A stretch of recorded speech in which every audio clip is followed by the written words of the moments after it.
Good morning. This is Jason Dean coming live at you again for another Film Fanatic show. So I hope everyone's doing good. I hope everyone's had a pretty good weekend. Although today is Sunday and it's a pretty nice day out, and actually a very nice day out. We still got Sunday. So yeah, it's been actually a pretty nice weekend. I got to see a whole bunch of music the last 2 days. So super cool. I saw on Friday on Friday, I went to go see a band I used to play with a long time ago, many years ago, and they were called Tree by Leaf. And Garrett and Siri Susi, a husband and wife duo, they are they were the principal like writers of that band, and it was their band. And I played with them for quite a few years, way back when. They kind of stopped playing music for a while, and now they've kind of resurfaced, and they're just amazing. They kind of play. I mean, it's definitely folk based rock, but some of the best. I just think that they're, especially Garrett. I mean, one of the greatest songwriters around. Just amazing. So I got to see them play on Friday, and they had a full band, so that was really cool to see that. I hadn't seen them play in years and years, and then there was a really cool blue like rockabilly punk rock band. I got to see them on Friday for a little bit, and then a couple of other friends that I have this funk band called Fully Functional. I got to see them on Friday also, so I crammed in so much music on Friday. And that's the thing that's so awesome is that it's still summer for a little while, but there's so many options, and all of the music that I got to go see was all like so diverse, and so it was very cool. And then last night I went to go see my friend, my really great friend. Kind of look up to him in a lot of ways, kind of a mentor, and I was fortunate enough to play in a lot of bands with him over the years and collaborate in both of our bands, Quantum and his electronic group, Sphere Music, have played some shows together. Very cool stuff. And Tom Luther is his name, and he has this band that's all like improvised with two other guitar players. So I got to see them. I saw them last night. That was very, very cool. It was all like improvised ambient music, like total space music. But very cool, very, very cool. And I got to see them for a while. And then there was also a DJ last night that played at Marshall Wharf at the Three Tides. And that was more in the lines of like definitely house music was a big part of it, but a little bit of hip hop, some funk and R&B, but it was cool. The thing that was wild about it was, um, and her name is Just Milk. She played for 3 hours straight, and I got there, saw pretty much her entire set. I was there for quite a while. Met up with a buddy there, and there was pretty good turnout. I thought there would be more people, but there was a pretty decent turnout. But she played for like straight up full on for 3 hours, and I was like, wow, I don't think I've ever really ever seen that. I used to go to a lot of DJ shows, and even in that context, there'd be a few DJs there, and they would trade off after like say an hour or even 2 hours, and somebody else would come in, or they'd be even a little bit of a break. But I've never seen a DJ straight up play for 3 hours straight, and that was pretty impressive. Especially, that kind of thing probably happens more like in cities and things like that, raves or whatnot, or big huge festivals. But locally, you don't get a chance to see that kind of thing, and so it was cool. It was cool. And today I play in a band called Bone Broth, and that is a really fun band. It's all like improvised for the most part, and it's got elements of everything. There's some funk and hip hop, some electronic music, um, and we have one of our last gigs at probably my favorite place to play today at this venue called Primo, which is pretty much the best restaurant in the state. And they started this music series um, about 2 years ago. And one of the key members of the band is going to be moving away for a while to go to Berklee College of Music. Cara Luzon, she got accepted by Berkeley, and she's moving to Spain to go to school, and which is amazing and exciting. So the band will still continue, but she will be gone out of the country for 6 months to a year. So this is our last show together at Primo. We have two more shows coming up, so it'll be a lot of fun, and hopefully some folks will come out because it's the last show at least at Primo. So yeah, and then we got some Quantum shows coming up. We have a couple of shows coming up at this newer venue called the Hilltop Tavern, which just opened this past July. So definitely a cool place. I went in to check it out, and so stay tuned. We have two shows for that coming up, and there'll be some promotion and all those kinds of things. So yeah, some happenings, and yeah. So one of the things I've been wanting to do, and I've been doing it a little bit, is I've been trying to still do some of these film fanatic shows, but trying to curate it or cut things up a little bit, chop things up a little bit, and do some little variety shows of where um, well, I kind of like to call them little specialty shows where I'm doing some coverage and some shows on some directors. So I did a show the other day on my favorite Italian director, and that is Lucio Fulci, the legendary Italian director. I've done some other shows. I did a show on Stanley Kubrick last, well, I think it was this year, but it was quite a few months ago. My favorite director of all time. I also did a show on James Cameron.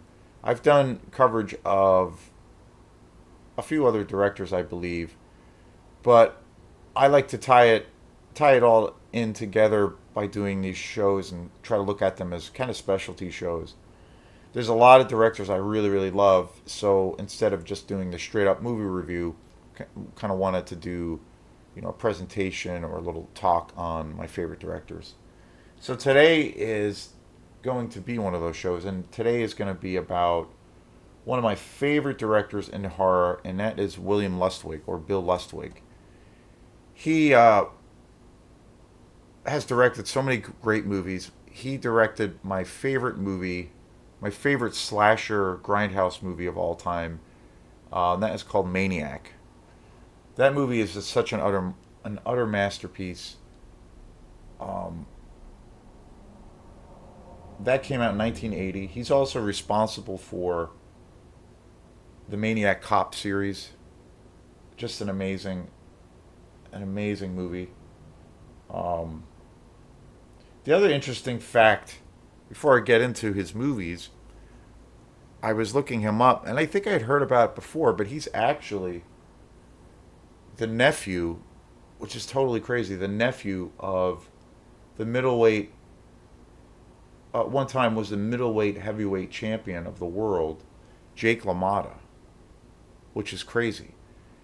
And if you don't know who Jake LaMotta is, um, check out the movie Raging Bull, directed by the legendary Martin Scorsese. And it was Jake LaMotta was played by Robert De Niro, and he was a complete and utter, like, just a totally vicious animal in the ring, and he was not only in the ring but also in his life. He was just kind of a psycho. And Raging Bull, of course, is just such a masterpiece. I did do a show on Raging Bull quite a while ago. It's one of the greatest. Scorsese movies, I think. And it was written by um, Paul Schrader, who is also one of my favorite directors. He also worked a lot with Scorsese. Most probably, he's probably most well known for also writing uh, the screenplay and story for Taxi Driver, one of the most iconic movies ever, also directed by Scorsese and also starring Robert De Niro. Just amazing. But I just found, I thought I might have known that, but I don't think I did. I just found that out today that William Lustwig is his nephew, and that's crazy. Um, and it makes sense because he's from New York. He's got that New York swagger. He's 100%. Uh, he brings that New York attitude. And William Lustwig is, he's one of my favorite figures in the horror exploitation world. Um, so many great movies. Um, so many great movies to his credit.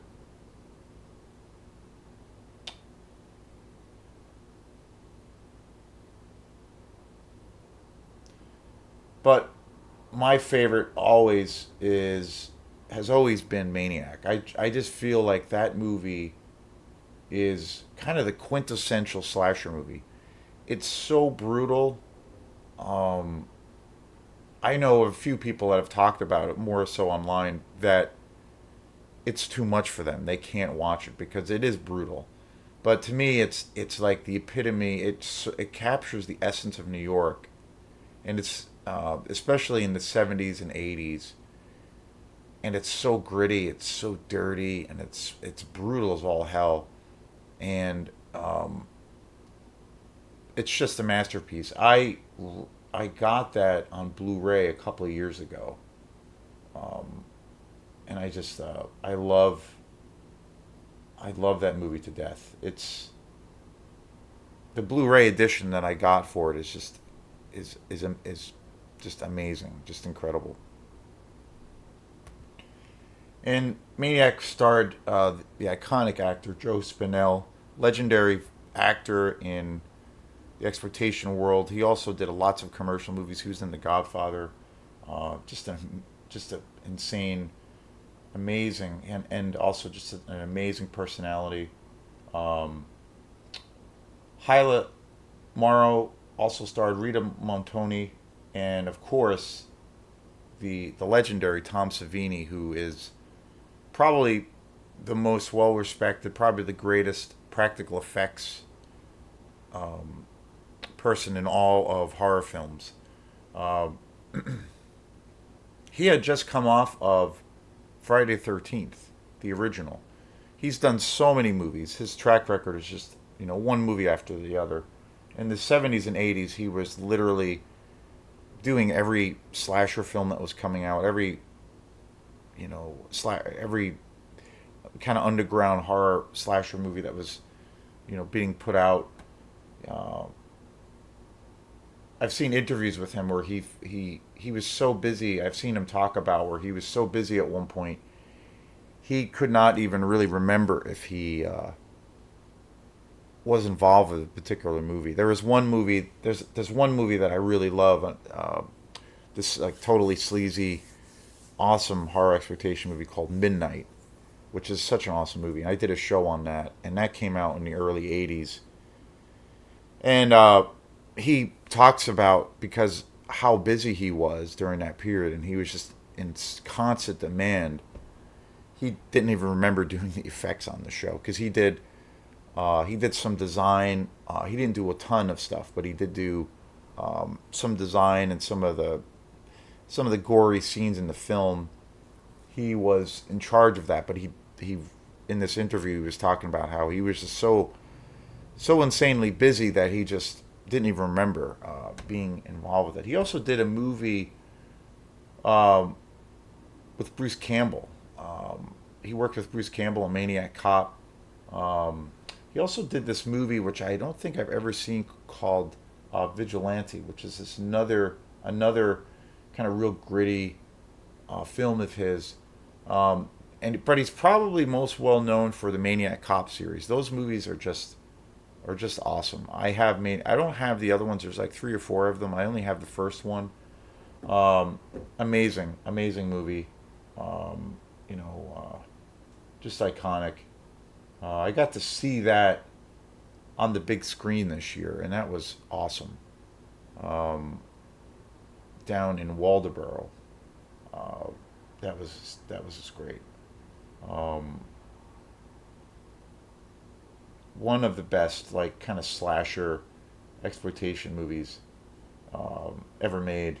The thing about that is so amazing about Bill Luswig's films and the way he directs films is that all his films are just so gritty and so just dirty and nasty. They he shoots he shot most of his films in New York, during the 80s.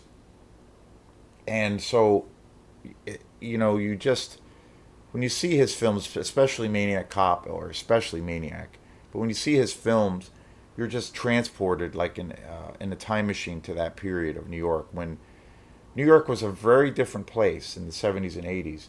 And I've seen lots of interviews with him over the years and even more recently. And he was truly a product of New York during that time. Um, During New York, during that period in New York, the 70s and the 80s, that was, I look at it as like kind of a golden period of cinema, especially when it comes to the world of exploitation films, particularly horror films, and all of the, amazing European films that were coming out, all the Italian horror films. Just, incredible, incredible. There were so many. It was like insane. But it was during a time when the drive-ins were happening and the grindhouse. And so 42nd Street in New York City was like the mecca, was like the holy the holy palace of that entire scene. Where, in 42nd Street there was literally just dozens of theaters, one after the other, back to back, next door to each other. And you would go in and pay a ticket, pay for pay, I don't know, it would be $5 or $7, and you would go in and you would spend an entire day or an entire night going to the movies, and you would literally see like three or four movies in one sitting, and they would be all of these like sleazy grindhouse movies. And that's kind of where the term grindhouse even came out of, where the way these theaters ran their shows was that they would just, you pay one ticket and you go in, and they would just crank out all these movies where, you'd see four movies for the price of one or whatnot. And so that's how they referred to it, where they were just grinding out the movies, and it was the grindhouse. So that's where the term grindhouse came out of, and super interesting. And that period lasted, for about, I don't know, probably about 10 to 15 years. But at that time, too, New York City was a pretty dangerous place.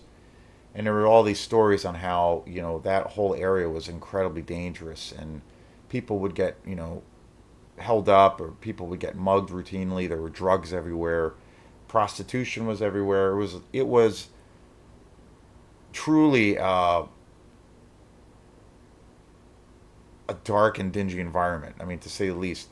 But I have this really awesome documentary about that whole time period, especially those 2 decades, especially in the 80s.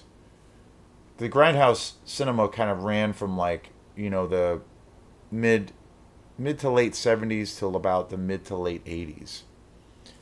And Bill Lustwig was a product of that. That was his education. And I have this documentary where they talk about, in the documentary they interview all kinds of great directors that were, big time exploitation directors. And these guys in particular were all living in New York at the time, and they were very young, and they used to go to all of these movies, and that was their education. That's how they got turned on to a lot of these films. And they saw everything, like just insane. And it was, obviously the time before the internet, so the only chance you could see, the only way you could see a movie was if you went to the theater and you saw it, and then a lot of the times the movies would run for like a few weeks or a month, and then they would totally disappear into obscurity because it wasn't. It was actually before the time of VHS and Beta, so you didn't have the luxury of going to rent a movie or buying it. You had only a few chances to go see it in the movies, like an actual physical movie theater or drive-in, and then the film would just kind of disappear. And in this documentary, these guys, all these different directors, talk about their whole experience with immersing themselves in this like completely seedy world. But amazing, amazing. I've often thought about that, where if I had access to a time machine, that would be one of the periods I would go back to, would be to live in that environment for for some time, even though it would be kind of kind of scary and dangerous, but amazing, amazing. And Bill Luswig's films you know capture that. They're just, in particularly Maniac. It is, like I said, it's my favorite slasher movie of all time. It is. It's so brutal, and the atmosphere is so dense, and it's a no holds barred experience. I picked up a really great edition of that on Blu-ray, and it's just such an amazing movie. And again, like I said, I know a few people, and I've seen it even on by critics, people on YouTube that talk about that film, and they really they can't watch it. It's too much for them. They've seen it maybe once or twice, and they're just like, that movie's too fucked up. I can't watch it. And it's intense. It's an intense movie, even by, without a doubt, even by today's standards. And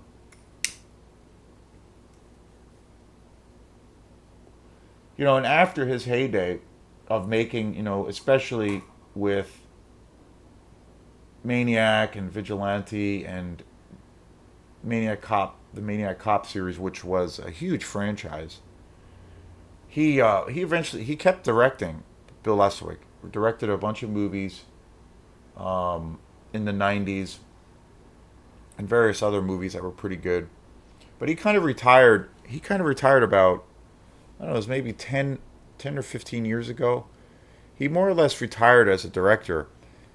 And one of the interesting things is, like, he during that time he decided to start his own movie company, and by the name of Blue Underground. And he started his own movie company, and it's one of my favorite movie companies. And what they do is they re-release, repackage, reissue all of the classic movies from that time, all of the movies that came out in the '60s, '70s, and '80s, all the great exploitation horror movies. Blue Underground is most of the films that they put out are definitely like in the horror genre, but they do other films too. They've definitely put out like some giallo films, some just really bizarre movies.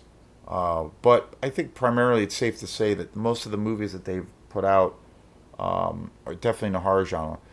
For instance, like when I did this show on Zombie, Lucio Fulci's masterpiece, that was a Blue Underground release, and it's amazing. That movie is just like insane, and so Bill Luswig really dove highly into the Italian world, and they put out a lot of Lucio Fulci movies, and Sergio Martino and Bruno Mattei. They really went off into focusing on the Italian world, but also all kinds of other directors. But their whole thing is really about the exploitation world, and it's super cool. Like, they're one of my favorite companies, probably. And they're also one of the most successful. I mean, there's so many companies that have come out in the last 10 years Synapse was one of the first ones. I think Synapse might have been the first company that jumped on the whole Blu-ray kind of explosion at the time, going back about 12 years ago.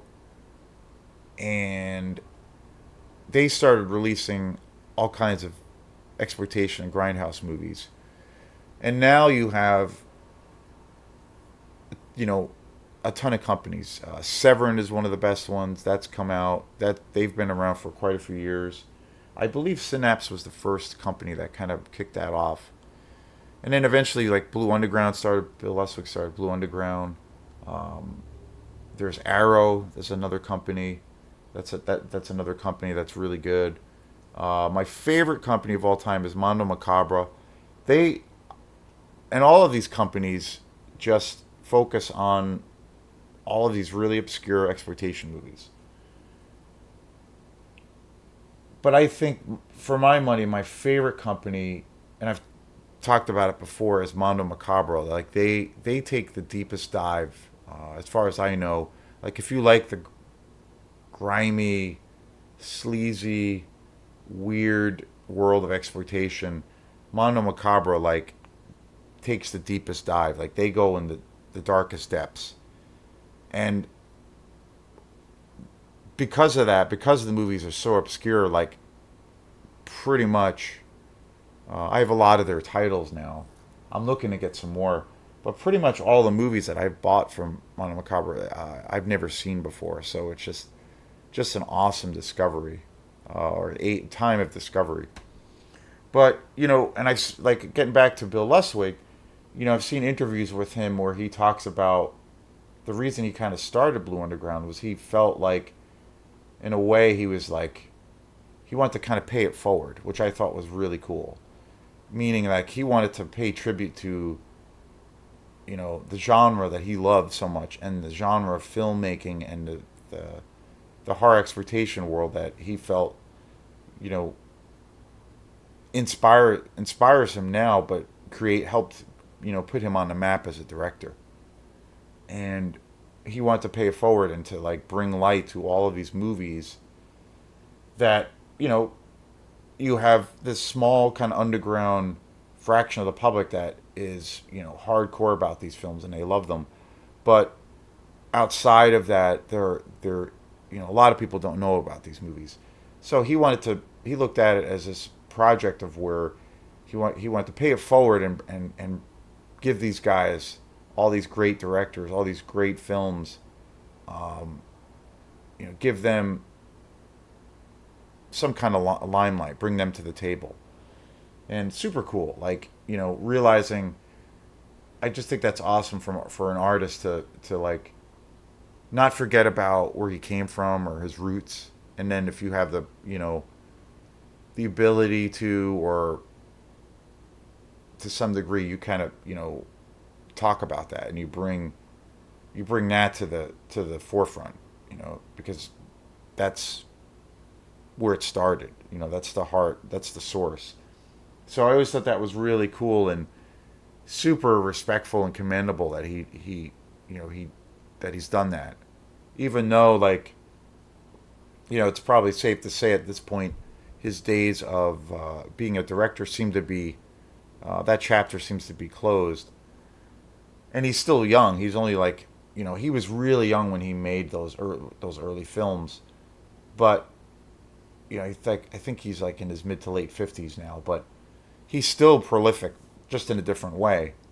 But he's just awesome, and I love interviews with him because he's so candid. He's so open about all of these amazing stories and all of his experiences. And when he's talking, the other thing that's so infectious about him is like um, he sounds like a kid in a candy store when he's talking about these films.